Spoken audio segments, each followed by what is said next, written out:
ആ ദിവസങ്ങളിൽ മറിയം യൂദായിലെ മലമ്പ്രദേശത്തുള്ള ഒരു പട്ടണത്തിലേക്ക് തിടുക്കത്തിൽ യാത്ര പുറപ്പെട്ടു.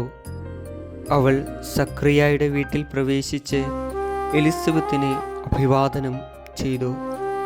വിശുദ്ധ ലൂക്ക എഴുതിയ സുവിശേഷം 1-ാം 39-40 വാക്യങ്ങൾ. പരിശുദ്ധ അമ്മ മറ്റുള്ളവരുടെ വേദനയിൽ പങ്കുചേരുവാൻ, അവൾ ഒരാളായി തീരുവാൻ ആഗ്രഹിക്കുന്നു. അതിനാലാണല്ലോ അമ്മ ഗർഭിണിയായിരുന്നിട്ടും എലിസബത്തിന് സഹായം ആവശ്യമുണ്ടെന്ന് തിരിച്ചറിയുന്ന അമ്മ തിടുക്കത്തിൽ പുറപ്പെടുന്നത്. കാനായിലെ വിവാഹ വിരുന്നിന് വീഞ്ഞു തീർന്നു പോകുമ്പോൾ അവരുടെ കുറവുകളെ തിരിച്ചറിഞ്ഞ അമ്മ അവരുടെ വേദന അമ്മ ഏറ്റെടുക്കുന്നത് കാണാം. അവരെന്റെ വേദനയോട് ചേർന്ന് നിൽക്കുമ്പോൾ അനുഭവപ്പെടുന്ന നോവ് ഈശോയോട് ചേർന്ന് നിൽക്കുമ്പോൾ മധുരമായി മാറും. അതാണല്ലോ ജീവിതത്തിന്റെ മനോഹരം.